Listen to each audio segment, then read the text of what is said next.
Bienvenidos a la tercera lección del curso de Apologética Cristiana. En esta lección vamos a hablar de la resurrección de Jesús, si verdaderamente resucitó Jesús. Esperamos en Dios que estas lecciones sean de apoyo para fortalecer su fe, porque vamos a presentar argumentos en contra de la resurrección de Jesús y por supuesto los argumentos que tenemos para creer que efectivamente Jesús sí resucitó.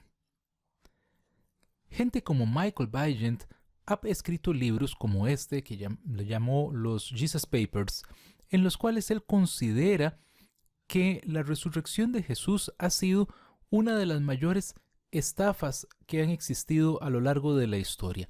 Él dice que Pilato no quería matar a Jesús y que ordenó entonces públicamente su muerte, pero que en secreto mandó descolgarlo de la cruz antes que él muriera. Dice, según él, que es posible sobrevivir a una crucifixión. Entonces vamos a hablar un poquito acerca de este argumento, pero no es el único. Por ejemplo, Kirshop Lake dice que las mujeres se equivocaron de tumba y que por eso dijeron que Jesús no estaba ahí, porque ellas llegaron entonces a la tumba equivocada. David Strauss dice que la tumba vacía fue una leyenda que se desarrolló después, cuando ya la gente no podía refutarla. Richard Carrier dice que las pruebas solo justifican una conclusión, que Jesús está muerto. Y John Shelby Spong dice que Jesús fue depositado en una tumba común y ahí fue cubierto y que sus huesos no tardaron en desaparecer entre todos los demás muertos que pudieran estar en esa fosa común. Y así encontramos muchos otros que hacen afirmaciones similares y que ponen en duda la resurrección de Jesús. Por ejemplo, los mismos musulmanes. Dice la Sura 4, 158 del Corán, y dijeron los judíos: hemos matado al Mesías, Jesús hijo de María, el mensajero de Alá, pero no le mataron ni le crucificaron, sino que se les hizo confundir con otro a quien mataron en su lugar. Quienes discrepan sobre él tienen dudas al respecto. No tienen conocimiento certero, sino que siguen suposiciones y ciertamente no lo mataron. Y más adelante el Corán dice: Alá lo ascendió al cielo en cuerpo y alma. Alá es poderoso, sabio. Claramente los musulmanes tampoco creen que Jesús haya muerto y resucitado. Creen más bien que hubo una confusión y entonces Jesús no murió en la cruz. Todo esto es un ataque directo a la resurrección. ¿Y por qué atacan la resurrección? ¿Cuál es la importancia que tiene la resurrección de Jesús? Veamos esto, dice: y si Cristo no resucitó, vuestra fe es vana, aún estáis en vuestros pecados. Entonces también los que durmieron en Cristo perecieron. Si en esta vida solamente esperamos en Cristo, somos los más dignos de conmiseración de todos los hombres. Esto dice el apóstol Pablo en 1 Corintios 15 del 17 al 19. Entonces, si Cristo no resucitó, la fe cristiana es vana. Y somos entonces dignos de conmiseración y por lo tanto no recibimos perdón de pecados. Cristo no venció en la cruz a la muerte ni venció al pecado. Así que entonces tendríamos nosotros una fe sin sentido. Por lo tanto es crucial para el cristiano tener un fuerte fundamento de que efectivamente Cristo resucitó. Dice Konrad Adenauer: si Jesucristo está vivo, entonces hay esperanza para el mundo. Si Jesús está en la tumba, entonces no veo ni la más mínima chispa de esperanza en el horizonte. Y entonces vamos a mencionar 4 hechos fundamentales que prueban que Jesús resucitó. Y que pues podríamos citar más, pero aquí vamos a hablar de 4 hechos relevantes. Número 1. Jesús murió en la cruz. Para poder haber resucitado primero tuvo que haber muerto. Así que entonces prácticamente todos los estudiosos, incluso muchos ateos, coinciden en que efectivamente Jesús murió, o sea que esto es un hecho histórico. Hay muchos documentos del primer siglo que lo respaldan, tanto dentro del Nuevo Testamento como en fuentes seculares. Por ejemplo, historiadores seculares como Josefo, Tácito, Plinio el Joven hablaron de la resurrección de Jesús y no eran creyentes. Los apologistas y padres apostólicos como Clemente de Roma o Policarpo lo mencionaron E incluso escritos gnósticos que no pertenecen a la Biblia también hablan de la resurrección de Jesús. La crucifixión era un castigo brutal del que es imposible sobrevivir. Esto incluso ha sido demostrado por criterios médicos. Así que entonces esa tesis de que Jesús pudo haber sobrevivido a la crucifixión realmente no tiene ningún tipo de sustento. Sinceramente no conozco ningún historiador de historia antigua o bíblica que haya tenido la más mínima duda de la existencia de Jesucristo. Esto dice este profesor de historia y arqueología clásica, Grim Clark.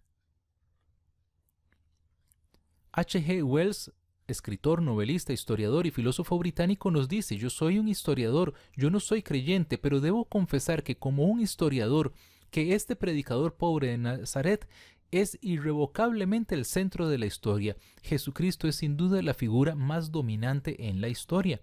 O sea que la existencia de Jesús está demostrada.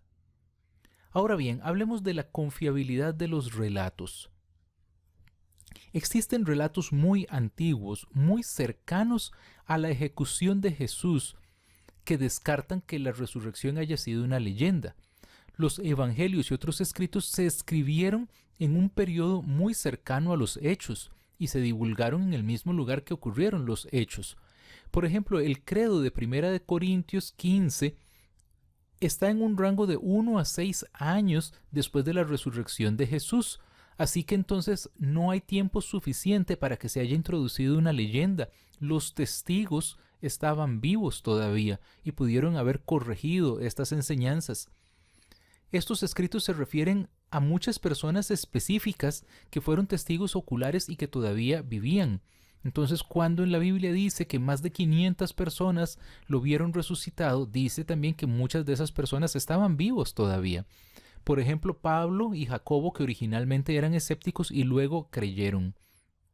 La resurrección impactó y transformó a los apóstoles al punto de dar su vida y sufrir porque era una convicción sincera. ¿Qué sentido habría tenido para los apóstoles si ellos hubieran sabido que era una mentira la resurrección? ¿Por qué dar su vida por una mentira? ¿Cuál hubiera sido el sentido o el beneficio si al final todos ellos fueron martirizados? Ellos no ganaron una gran cantidad de dinero ni obtuvieron una gran cantidad de bienestar gracias a estas enseñanzas. Más bien todo lo contrario, sufrieron persecución. Así que entonces no había ningún beneficio, hubieran tenido que estar locos todos para poder entonces dar su vida por una mentira. Luego tenemos que la muerte de Jesús ocurrió en Jerusalén y que ahí mismo fue donde se empezó a predicar la resurrección de Jesús. Es imposible predicar una mentira en el mismo lugar y en el mismo tiempo donde ocurrieron los hechos. Todo el mundo habría sabido que era una mentira y no hay escritos que digan que la resurrección de Jesús haya sido una mentira. Dice 1 Corintios 15 del 3 al 6. Porque primeramente os he enseñado lo que asimismo recibí, que Cristo murió por nuestros pecados conforme a las Escrituras, y que fue sepultado y que resucitó al tercer día conforme a las Escrituras, y que apareció a Cefas, y después a los 12, después apareció a más de 500 hermanos a la vez, de los cuales muchos viven aún y otros ya duermen. Habría sido demasiado osado para alguien mencionar nombres e incluso mencionar eventos que fueron una mentira en el mismo tiempo en el cual esos mismos testigos estaban vivos. Entonces eso nos dice pues que estos hechos tuvieron que haber ocurrido, que estas 500 personas vieron a Jesús resucitado y ninguno de ellos nunca se pronunció en contra. Un tercer aspecto fundamental es la tumba vacía. Los mismos enemigos de Jesús admitieron que la tumba estaba vacía, no lo desmintieron. No podían hacerlo. Jesús fue crucificado en Jerusalén, la resurrección empezó a proclamarse ahí mismo. Habría sido fácil para los romanos o para los judíos mostrar el cuerpo de Jesús y simplemente acabar con todo esto. Los discípulos no hubieran estado dispuestos a sufrir y morir por Jesús si ellos mismos hubieran robado el cuerpo, porque existe una hipótesis de que el cuerpo de Jesús lo robaron los discípulos. Sin embargo, ¿Qué fin habrían tenido en hacer eso? ¿Qué beneficio alcanzaron ellos al robar el cuerpo de Jesús y decir que resucitó, si luego más bien fueron perseguidos por ese hecho?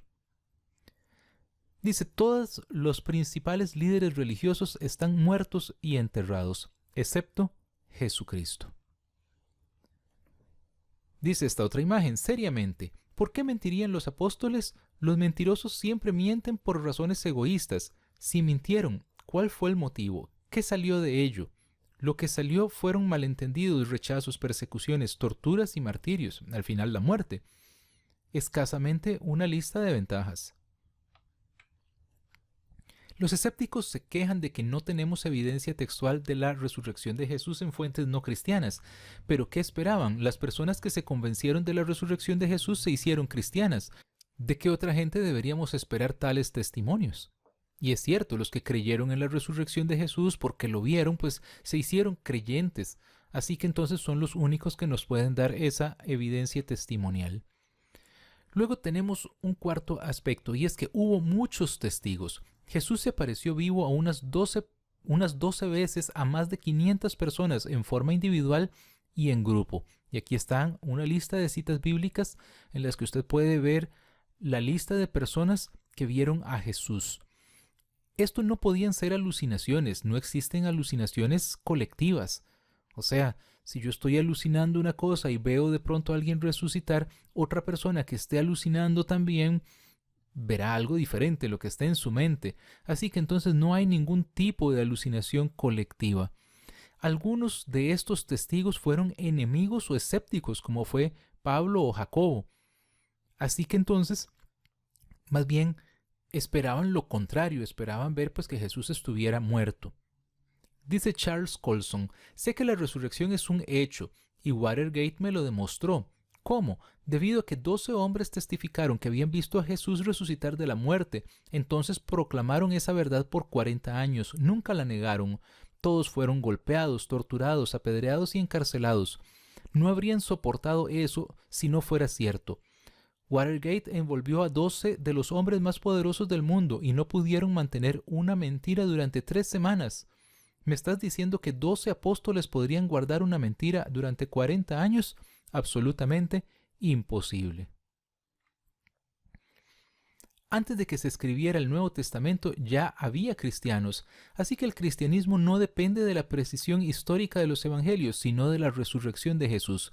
Si este evento ocurrió, el cristianismo es verdad, incluso si la Biblia se equivocara en algún otro detalle, lo cual no admito, pero si la resurrección no ocurrió, el cristianismo es un fraude, aunque el resto de la Biblia sea verdad.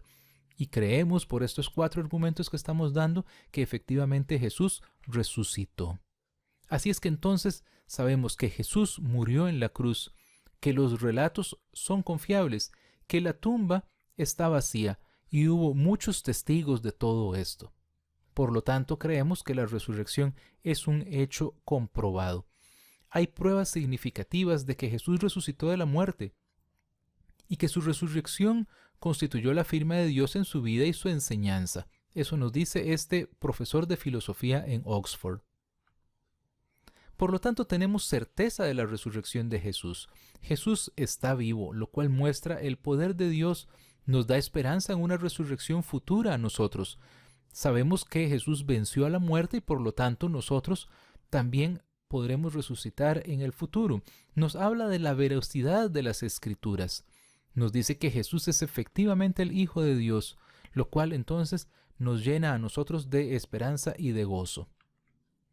La resurrección de Jesús ha demostrado su deidad, dio validez a sus enseñanzas, culminó su obra de expiación por el pecado, confirmó su dominio cósmico presente y su próxima reaparición como juez. Nos asegura que su perdón, presencia y poder en la vida de las personas es un hecho y garantiza a todos los creyentes su propia repersonificación por la resurrección en el mundo venidero. Eso nos dice James Inell Packer. William Lane Craig dice, la resurrección de Jesús no es la resurrección de ningún don nadie, es la resurrección de un hombre que afirmó ser el Mesías, el Hijo de Dios y el Hijo del hombre predicho por el profeta Daniel, y que fue crucificado por esas afirmaciones supuestamente blasfemas. Si Dios ha resucitado a este hombre, entonces ha reivindicado inequívocamente y públicamente esas afirmaciones. Muchas gracias. Espero que esta lección le haya sido de beneficio y es nuestra oración que su fe sea fortalecida cuando en algún momento tenga alguna duda. Le invito a leer las Escrituras por usted mismo e investigar sobre la resurrección de Jesús. Si tiene dudas, pídale al Señor dirección, que Él le muestre a través de su Espíritu la verdad, y va a ver usted que va a poder encontrar esa revelación. Y va a ver que si uno tiene un corazón sincero en busca de la verdad, Dios le va a dar esa guía, Dios le va a dar esa dirección. Debemos simplemente ser humildes, dejarnos guiar por el Señor e escudriñar las Escrituras donde se encuentra la verdad. Muchas gracias.